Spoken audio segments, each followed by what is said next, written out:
Long ago, in a fairy tale kingdom, there reigned a king and queen who, although they had everything that money could buy, were sad because they had no child to love.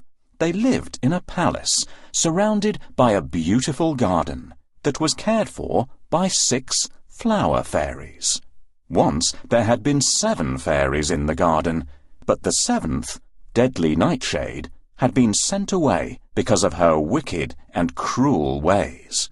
One summer evening, the flower fairies heard someone crying.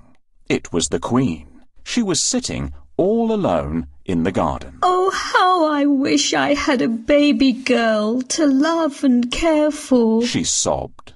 The flower fairies were sad for the Queen, and so, with a flick of their magic wands, they granted her wish. By the following summer, the King and Queen were the happy parents of a lovely baby girl.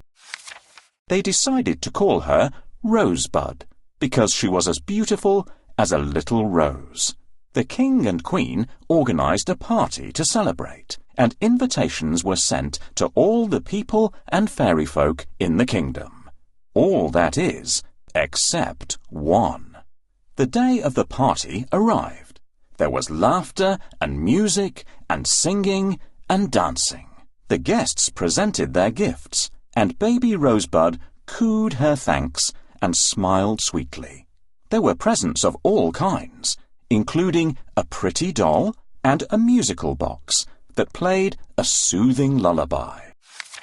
Finally, it was the turn of the 6 flower fairies. They waved their magic wands and gave baby Rosebud the kinds of gifts that only good fairies can. My gift to you is happiness, said the Sunflower Fairy as she glimmered. Mine is gracefulness, said the Lily Fairy as she shimmered. My gift to you is loveliness, said the Violet Fairy very prettily. And mine is that of cleverness, said the Pansy Fairy, cute and wittily. My gift to you is kindness, said the Rose Fairy, perfuming the air. She then kissed Princess Rosebud gently and softly caressed her hair. Then, suddenly, there was a thunderous noise, a flash of green light, and a piercing cackle. The guests all gasped and shrank in terror as they saw the wicked fairy, Deadly Nightshade. She glared at the frightened Queen with her piercing eyes and screeched, My gift to you, dear Rosebud, is that of pain and death. On her 16th birthday she will die. She will take her final breath. The cause shall be a spinning wheel, whose spindle I shall poison. She will prick her finger and shall die, and this shall be the reason.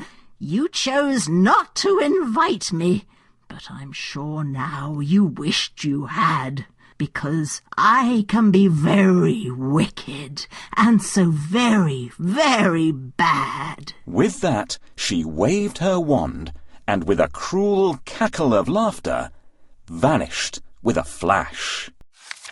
The Poppy Fairy had yet to give her gift, and appeared next to the baby's cradle. She waved her magic wand, and the silence was broken by her soothing voice. I cannot change this wicked spell, but I can rid you of your fears. She will not die, but fall asleep for 100 years. After which a handsome prince shall find her softly sleeping. He'll kiss her gently, and she'll awake to be in his love's keeping. There was a sigh of relief from all around. Even so, 100 years seemed a very long time to be asleep. The king ordered that all the spinning wheels in the land were to be burned immediately. He then thanked the guests for coming, and the party was over. Well, Your Majesty, I have come here without an invitation. Why didn't you invite me? I am the most important fairy in the kingdom. Oh dear, you must be the old fairy who lives in the tower. We're sorry, but we hadn't seen you for so long, and have forgotten all about you. Did you indeed? Well, you won't forget this. On your daughter's 16th birthday, she will prick her finger on a spindle and die. Don't cry, my queen. Guards, find that old fairy and make her remove the curse. Your Majesty, I cannot undo the curse, but with a magic spell I can change it, so that your daughter will not die, but shall sleep for 100 years, until a handsome prince finds her and awakens her with a kiss. Burn all the spindles and spinning wheels. Anyone who dares to disobey this order will be executed. Oh, your Majesty, this won't change a thing. The curse cannot be undone. Quickly, dear fairy, cast your spell. Oh dear, I have broken my magic medallion.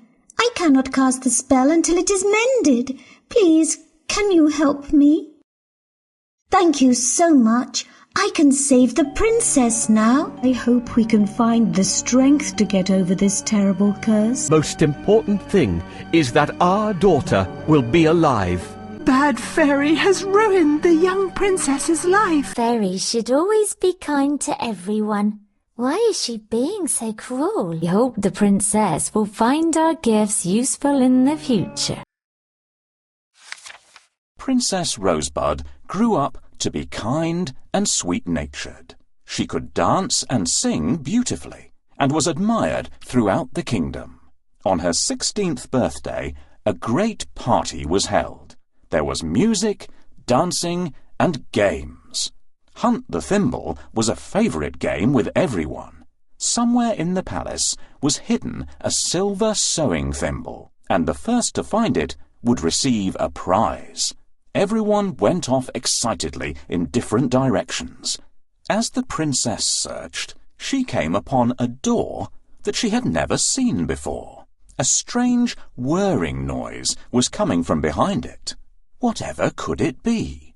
Suddenly the door swung open, and to her surprise she saw, sitting by the window, an old woman, busy at a spinning wheel. Rosebud entered the room, and the old woman looked up at her and smiled. Hello, dear girl. I'm glad you found me, she said sweetly. I'm looking for a thimble.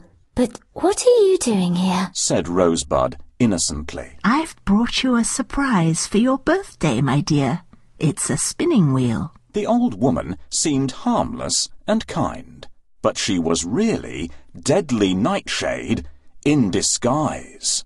Rosebud had never seen a spinning wheel in her life, and she was fascinated. Oh, thank you. It's wonderful. Please show me how to use it. Of course, my dear, said the old woman, handing her the spindle. Now, be careful, because the end is as sharp as a needle. However, before she had finished her sentence, the princess had pricked her finger on the poisoned spindle and had fallen to the floor. Oh, dear me. What a shame, and just when we were getting along so well, exclaimed the old woman, pretending to be shocked. Then, with a cruel cackle of laughter, she transformed back into the wicked fairy Deadly Nightshade and flew out through the window.